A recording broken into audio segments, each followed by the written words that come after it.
Jaya Radha Madhava Kunda Vihari Jaya Radha Madhava Kunda Vihari Jaya Radha Madhava Kunda Vihari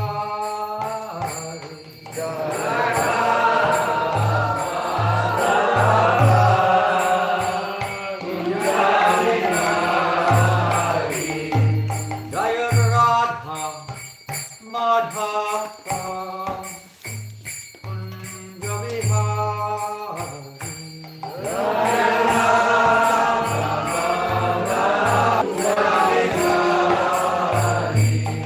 Hare Krishna Hare Krishna Krishna Krishna Hare Hare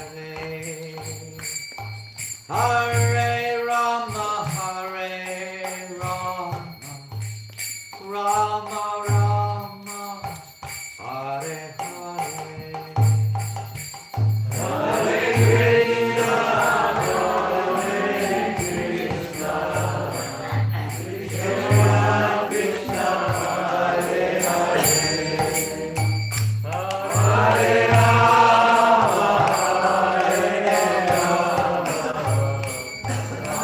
Hare Rama Hare Hare Krishna, Hare Krishna, Krishna Krishna, Hare Hare,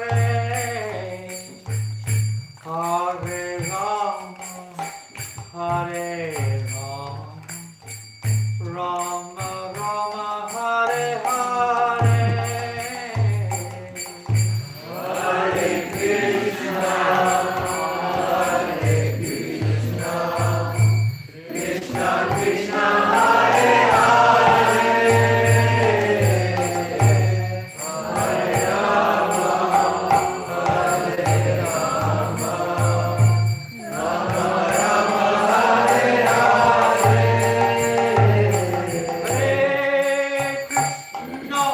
Hare Krishna Krishna Krishna Hare Hare Hare Rama, Hare Rama, Rama Rama, Hare Hare Krishna, Hare Krishna, Krishna Krishna, Hare Hare, Hare Rama, Hare Rama, Rama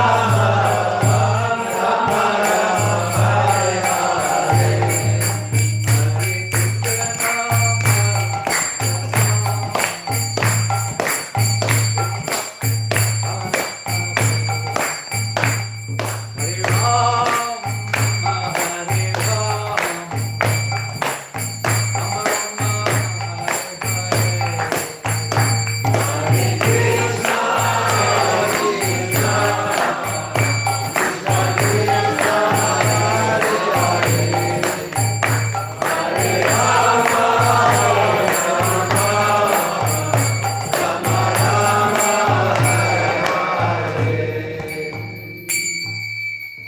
Prabhupada ki jai, Gaurnitai ki jai, Shri Krishna Balaram ki jai, Shri Radha Govinda Madhava ki jai, Antaraj Srimad Bhagavatam jai, Gaur Premanandi, Glory to the assembled, Glory to Sri Guru Garango Prasad.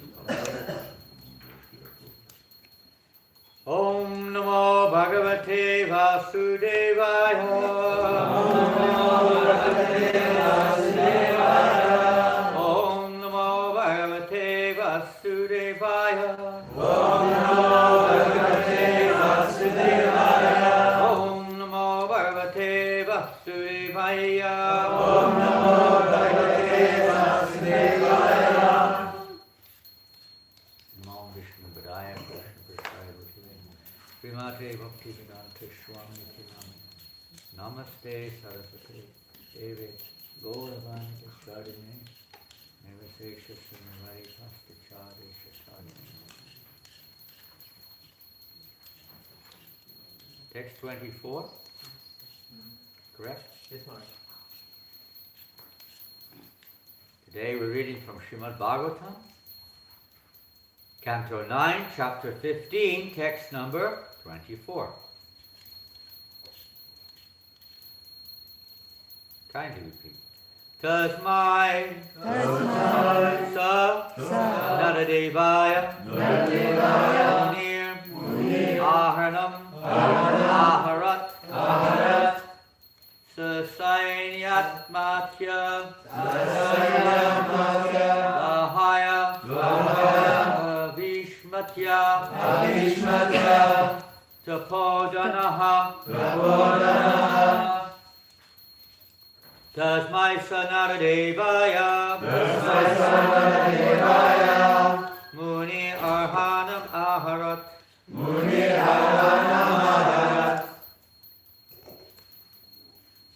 Sasanya Matya Vahaya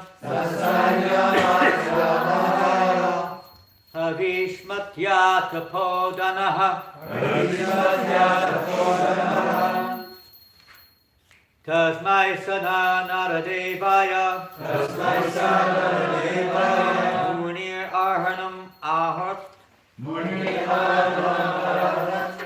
Sasanya Matya Vahaya Avismatya Tapodanaha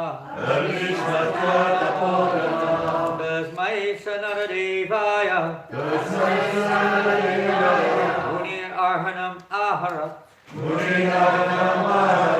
Sasanya Matya Vahaya Avismatya Tapodanaha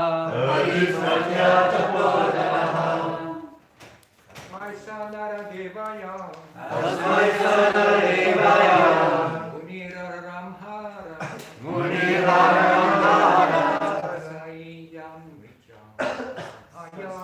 Sasaya Matya Vahaya Avishmatya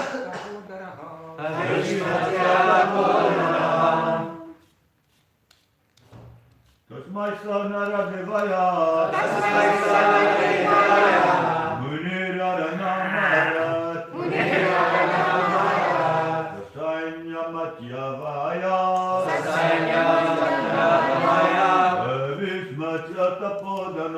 Avishmatya Tapodanaha Tasmai Sanaradevaya Arhanam Arha Sasanyayatmataya Mahaya Avishmatya Tapodanaha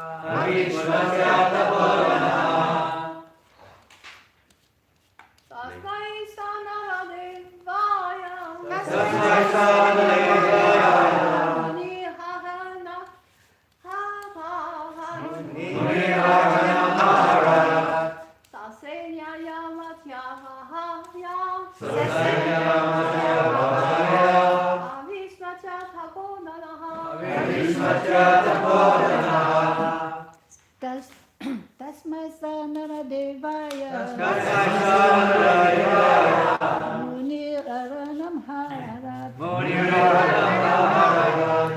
Sasanya Matya Vahaya Avishmatya Tapodanaha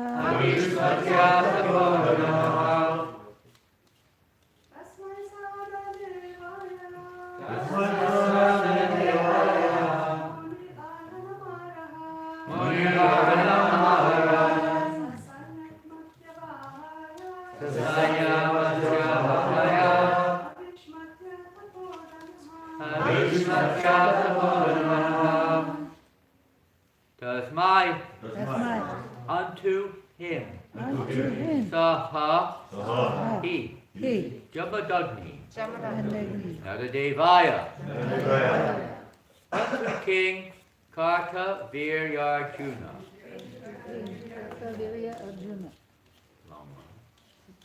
Karta Viryarjuna. Munihi, the great sage. Ahanam, paraphernalia for worship. Worship. Aharat, offered. Sasainya, with his soldiers. Amatya, his ministers. Vahaya, and the chariots. The elephants. The horses. Or the men who carried the palanquins. Avismatya, because of possessing a kamadenu, a cow that could supply everything. Tapadanaha, the great sage, whose only power was his austerity, or who was engaged in austerity. Translation and purport by Srila Prabhupada. The sage, Jamadagni, who was engaged in great austerities in the forest, received the king very well, along with the king's soldiers, ministers, and carriers. He supplied all the necessities to worship these guests, for he possessed a Kamadenu cow that was able to supply everything. You need one of those here?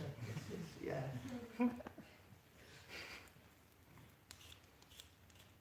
The problem is we may misuse the Kamadenu. So Krishna doesn't give us something that will be detrimental for our spiritual life. Other ways he could give. But we may not be yet qualified to utilize such powerful facilities. In the purport, Srila Prabhupada writes, the Brahma Samhita, for those who don't know, this is a very famous scripture originally spoken by Lord Brahma, who is described in the ancient Vedas as the name of the Creator.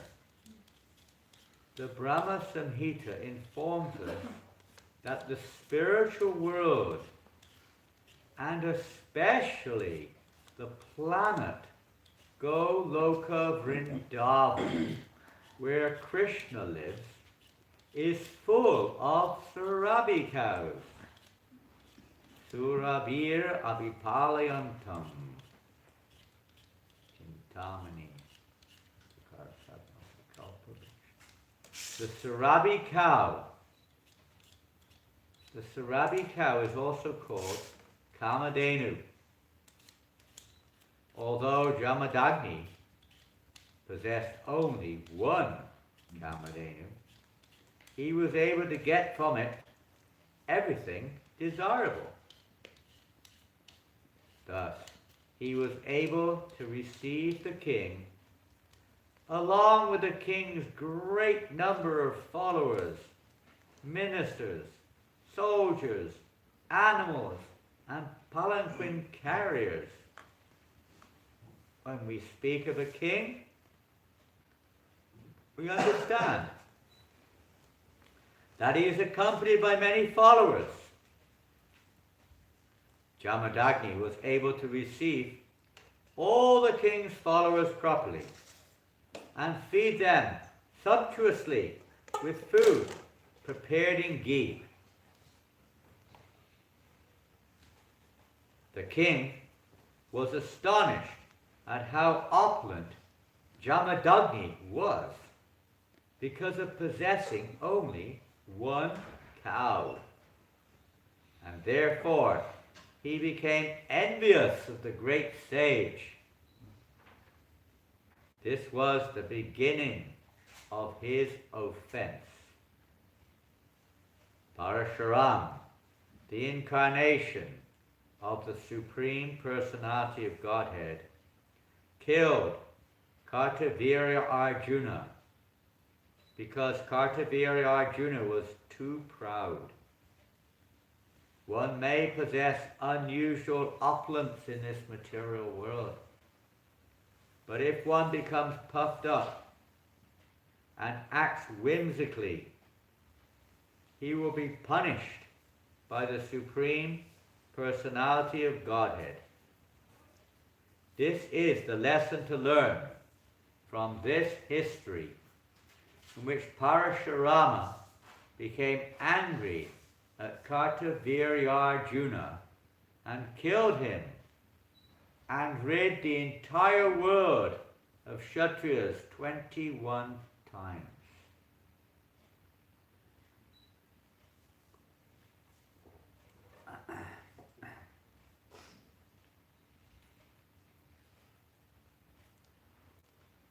Om Ajnanaatimarandasya Janananda Shalakaya Chakshuranmilitam Yena Tasmai Shri Gurave Namaha Shri Chaitanya Manobishtam Tapitam Yena Bhutale Svayam Rupakadamayam Dadati Swam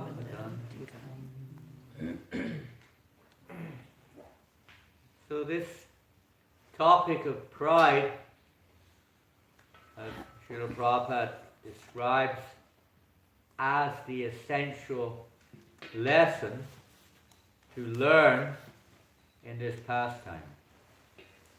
Pride comes, they say, before a fall.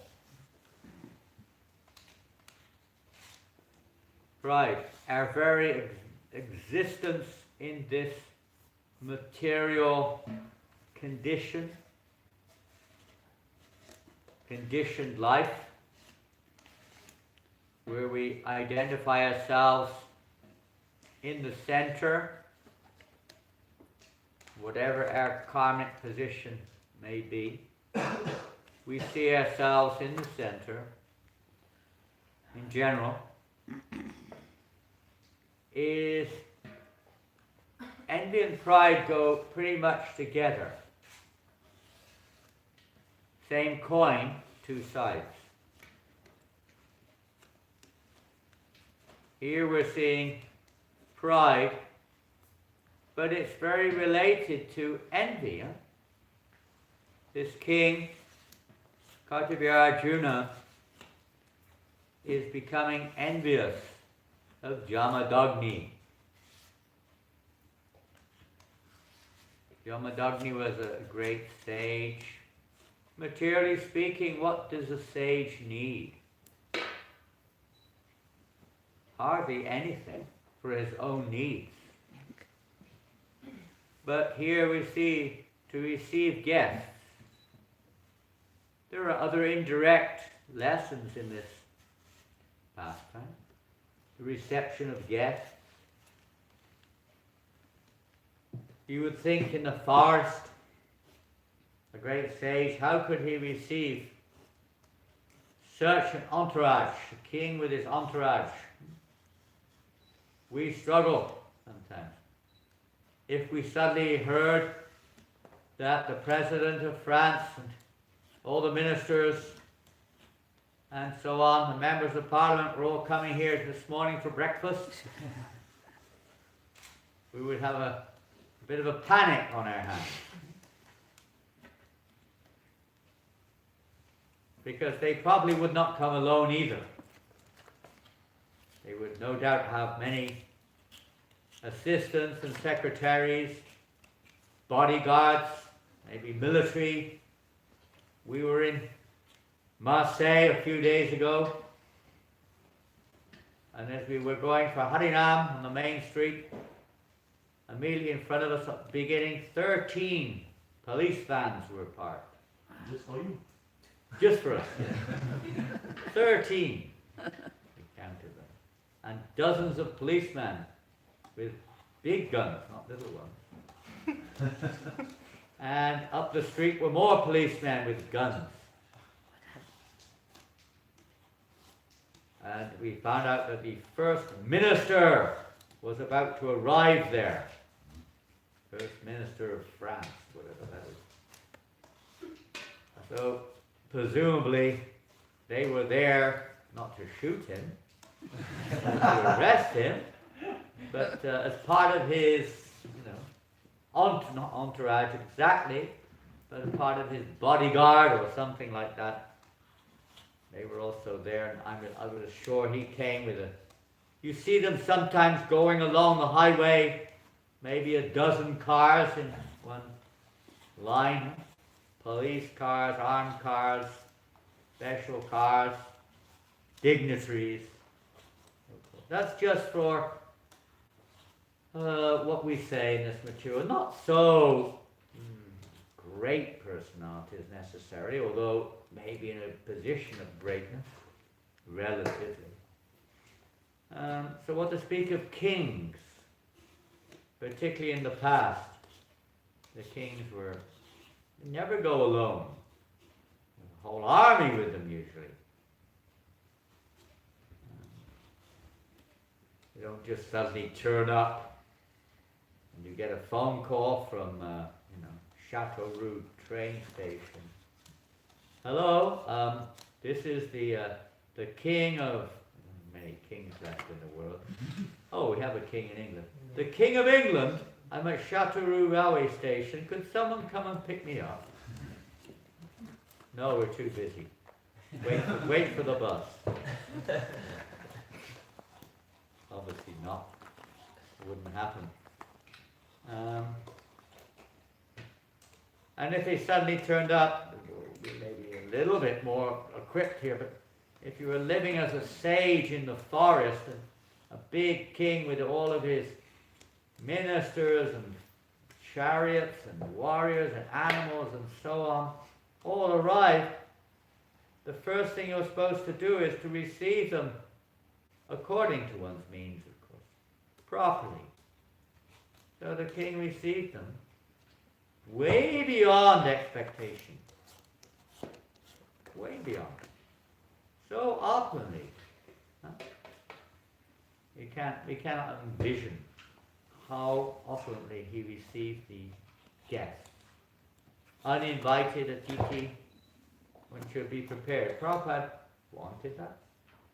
It's not, we may not be doing it as much as we'd like, but certainly Prabhupada wanted that. Atiti, uninvited guests are properly received.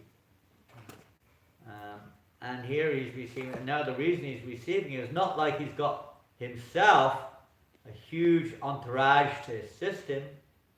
He hasn't got a huge kitchen with enormous storerooms. He's just got one Kamadeni. And if you listened earlier on, you may have remembered that a Kamadeni was another name for the cows of the spiritual world called Surabhi. They do sometimes come into this world, and they also, at least from the material point of view, provide whatever is needed. There are trees in the spiritual world called Kalpavriksha trees, which also, imagine a tree, you can't even get apples from an apple tree. Struggle. Plums from the plum tree, you'll be lucky. And then they'll be sour, perhaps, if you get them from you get some persimmon and they're like cricket balls. But what to speak if you have an apple tree? Oh, where are you going? I'm going to pick some mangoes. But that's an apple tree. No. It's a Kalpavriksha tree. I'm going to get some apples. No, I'm going to get mangoes, bananas, oranges. Anything you want. It's a desire of people in this we do see sometimes fiction which depicts these impossibilities in the eyes of conditioned souls. But we would like to imagine the existence of such facilities. What to speak of a Sarabi or Kamadhenu cow from whom you can get all your needs. You can, not just milk. What does a sage need? Practically milk doesn't need much more. But if necessary, from there he's providing a huge feast. A Kamadhenu cow. Don't ask me how.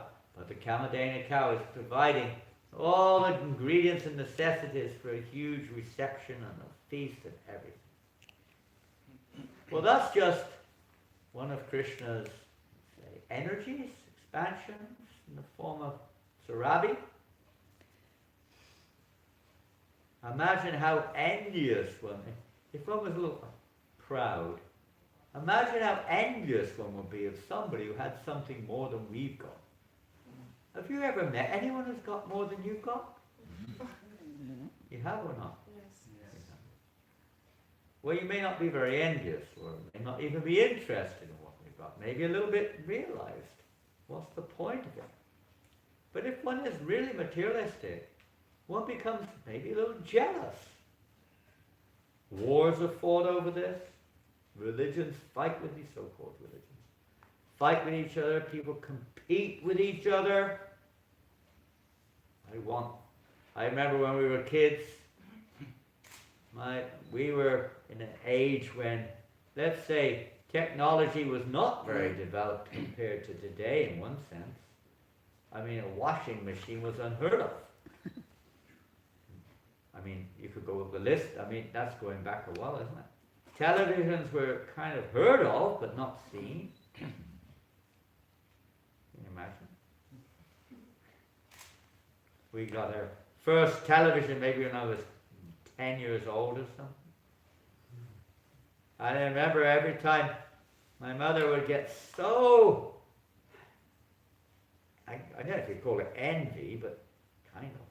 When a neighbor in the street obtained a new, machine, like a moped, if you know what that is. You know what a moped is? Yeah. Like a little motor bicycle, huh? Nobody had a motor bicycle in their street. No one had a car, for sure. And when someone got a washing machine, it was a pretty antique model. It was like, we've got to get a washing machine. Then a few years later, a fridge. We've got to have a fridge. We didn't know what they were before. There was no thought of needing it. This is the nature of the material world. Because we're missing a major point. And then, what then of television? Television. Have to have a television. And the same thing now. You see the advertisement. You see someone else with the latest gadget. Many people, they want it. They've got to get it. Beg, borrow, or steal. Got to get it. Envy. It's a related pride, which means seeing oneself as the enjoyer. Even a pauper, they say. You know pauper? You know this word, pauper? Yeah. Poverty-stricken person, huh? Pauper. One who has no wealth. A pauper. Maybe a beggar or something. A pauper is proud of his penny. And you see them. They'll fight over a penny. I see. Or a cent. Get really angry. Pride, thinking this is mine. And they want more. It's not just, a king who's taking advantage. Everybody in this world has, to some degree, this tendency. And when someone has something more, depending on what condition we're in, we may not care less if they're in a different mode, it doesn't relate to us. But if it's especially someone in a similar mode, we aspire, I want it. Common. Competition.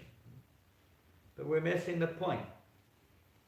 And the result of this pride, as we can see here, especially in spiritual life, it's very, let's say, blatant. It's very clear that this pride is, initially, of course, this pride is seeing oneself in the center and being envious that God is in the center.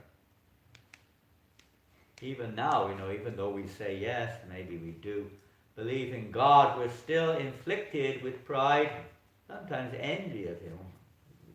He seems to have it all for himself. I guess they have to serve or something. But it's not our nature, we're not happy. We're proud, we're envious, whatever it is, and we're still not happy. Even if you've got all the wealth in the world, still we're not happy. There's another in the previous canto, pastime of King Bali, who did have all the wealth in the universe, practically. Huh? Practically. And when he offered to a Brahmin, it's the other way around this time, the Brahmin, the king is offering to the Brahmin, take whatever you like. Well, he appeared to be proud in one sense. He was offering everything. He wasn't proud in that sense. And what did Vamana ask for? Just 3 paces of land. He was a little boy. Would not even cover maybe 4 of these tiles here. Maybe 5 at most. What is that? You can't even grow a few rose bushes on there. Not enough to make the one garland for the deity. But he said, that's all I want. If I'm not satisfied with 3 paces of land, I will not be satisfied with the whole universe. Of course, he took the whole universe. Never satisfied. This is the unique factor. Is that even if we get what we think we want, we're still not satisfied. Huh? We want more. We want more. Or we find ourselves with somebody who wants what we've got. And there's another problem. Or we get what we thought we wanted and we're not satisfied with it. Right? Or we lose it. Which is inevitable in this world. So this pride and envy, which are 2 of the enemies of the soul, we are driven almost by their powerful presence, overwhelmed by them. Why? Because we identify with this body, we identify with this world, and we do not identify with Krishna. Everyone in this material world is more or less, even up to the highest planet,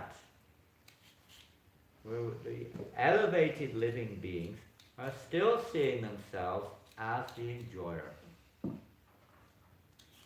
Well, pride is basically that we see ourselves as the enjoyer. And if God exists, what is He for? What is His purpose? Supplying. Supplying. The supplier. He's the Mahakamadenu. You're going to give me everything, otherwise I don't want you anymore. I don't believe in you anymore.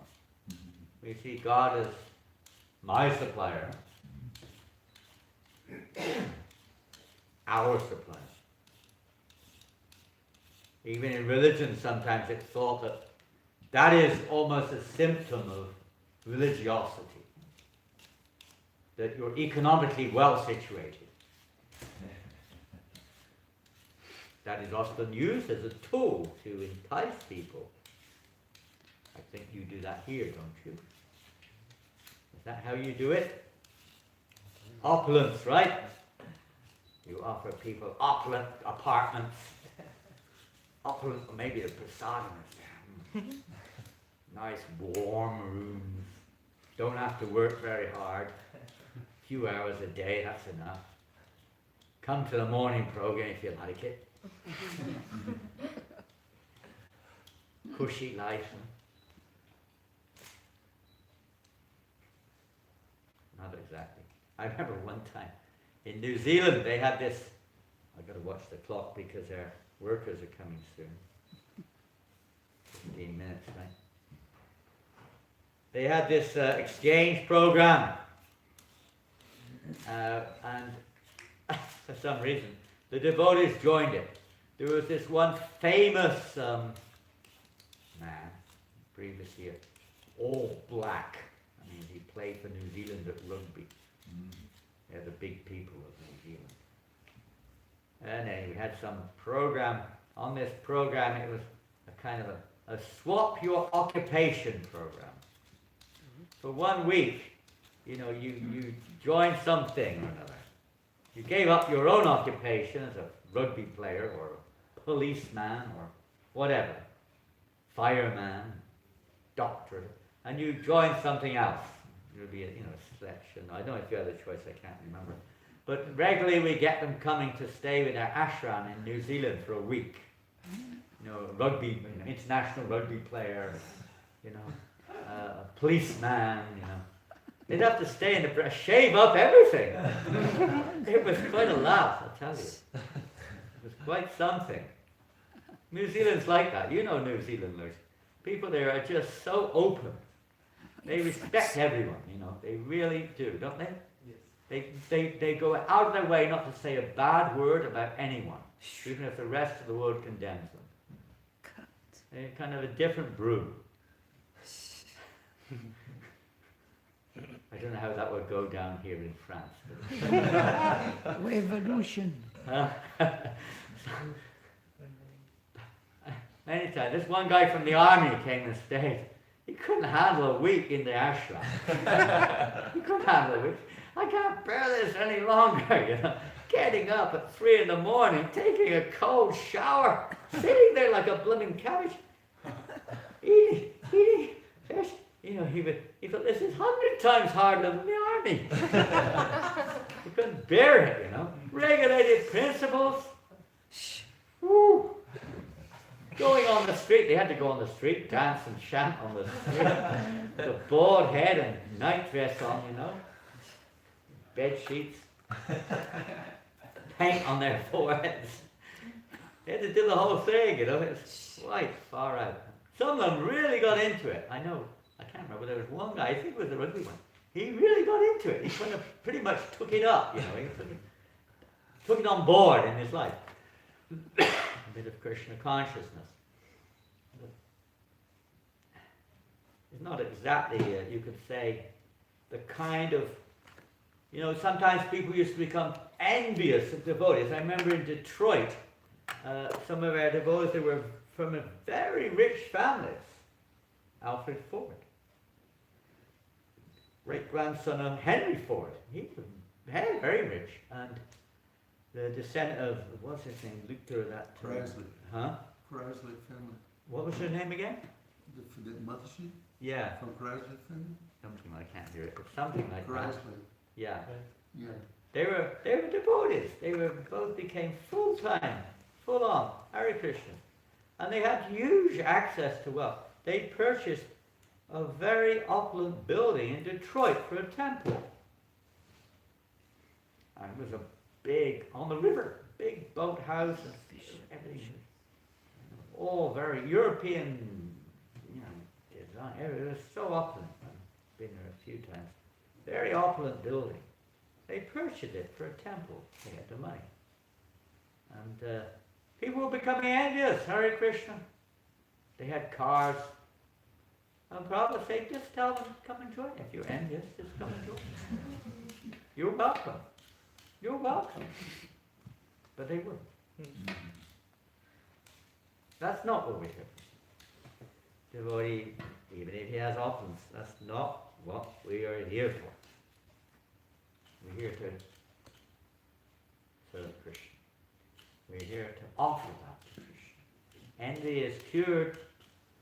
Pride is cured by utilizing whatever we have in the service of Krishna. Not asking, one of the basic, fundamental, say, statements, Nadanam Janam Sundaram Kavitam Vadavirishatamaye. Lord Chaitanya's, every morning we chant the six Shastaka prayers. My Lord, I have no desire for what? Wealth, huh? No desire for, what else? Pardon? Followers. No desire for followers. No desire for enjoying beautiful women, or if you're in a woman's body, men. We have no desire for these things. Can you imagine? Sometimes we meet people on the street and, they found out, or you tell them maybe, we don't eat meat, we don't drink liquor, we don't take intoxicants, we don't have illicit sex outside of me. No sex outside of marriage and then only for procreation. We don't gamble, we don't pray, we may do, we didn't used to. We don't play sports, frivolous sports, and this, that, the other. We don't go to cinemas, we don't go to restaurants, we don't go on holidays to Côte d'Azur, we don't do all these things. We don't watch television, we don't read the newspaper, we don't go to the cinema, we don't go to the golf course, we don't go, whatever it is, this thing, that thing, you name it.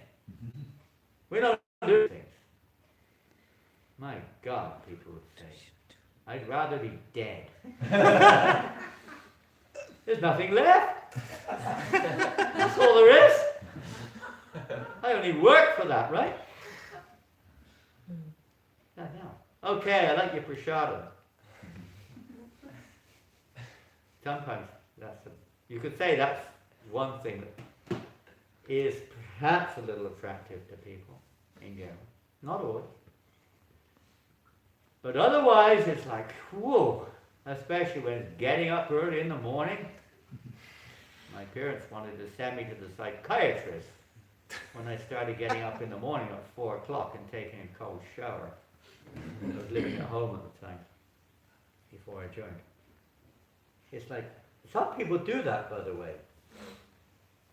But in general, it's like life dead.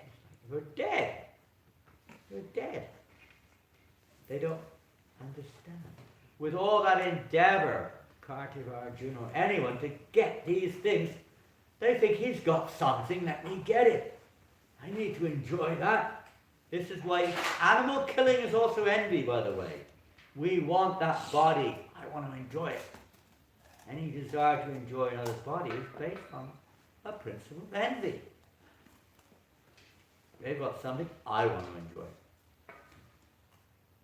Whole material world is based on this, different modes. So transform that. That is Krishna's energy. That Kamadhenu is Krishna's energy to be used in Krishna's service. Nothing else.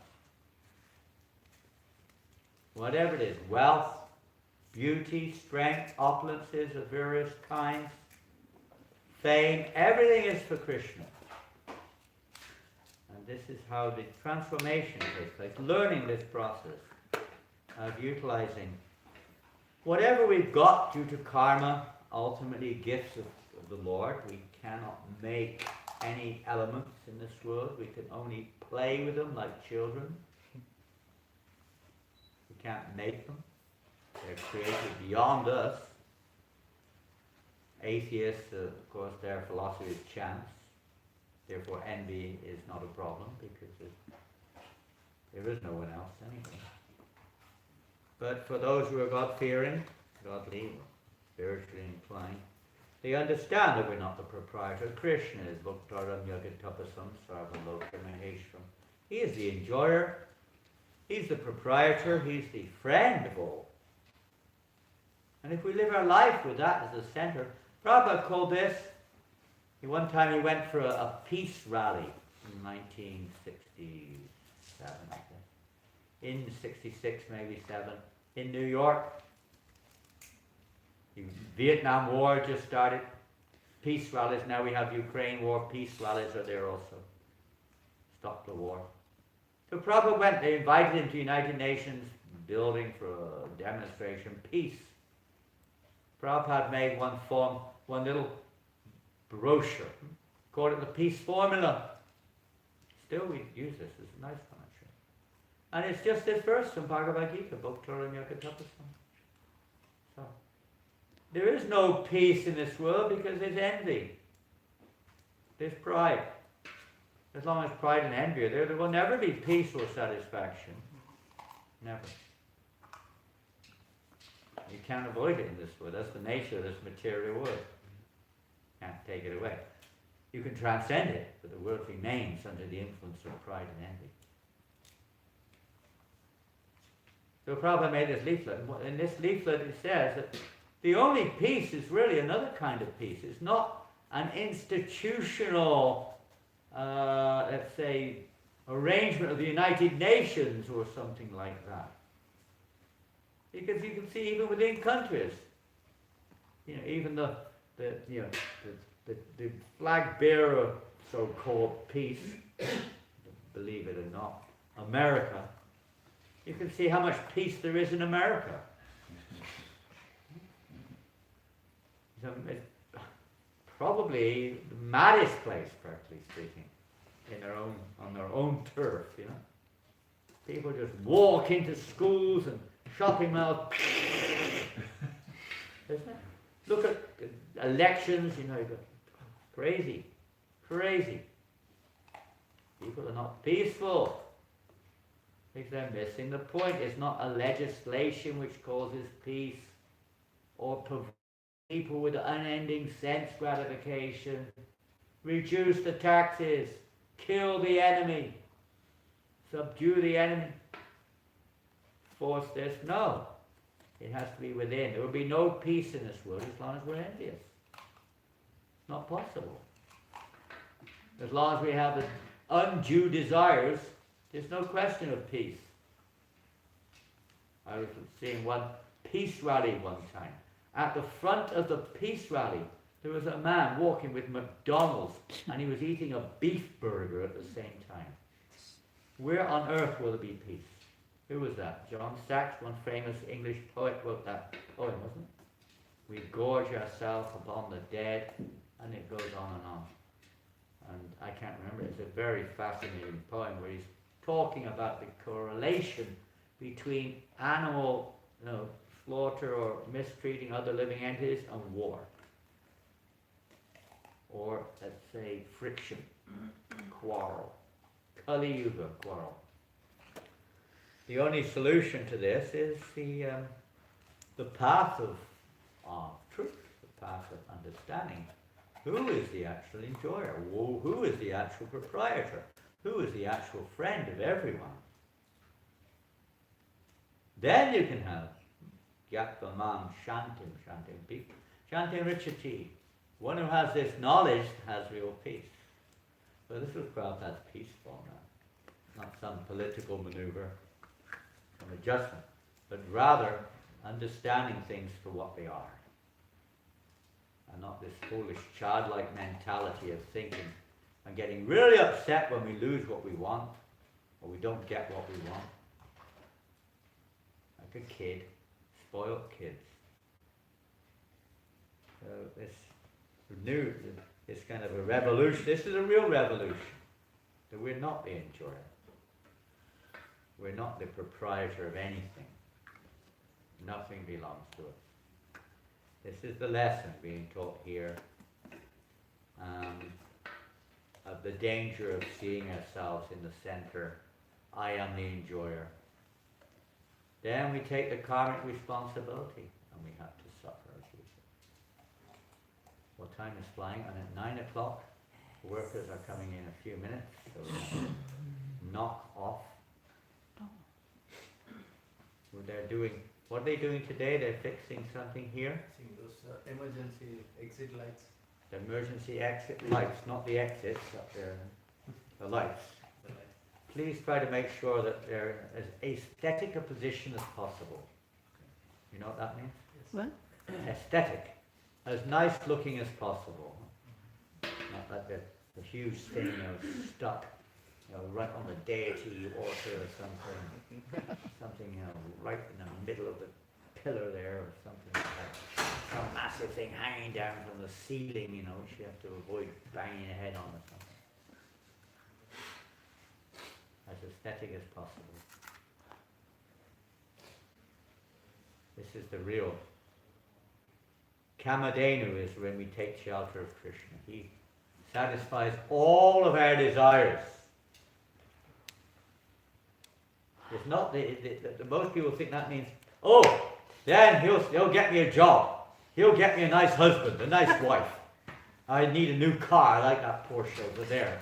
A nice house somewhere in the Côte d'Azur somewhere. Something nice. No, that doesn't mean that's not what it means. It means you'll have no more material desire.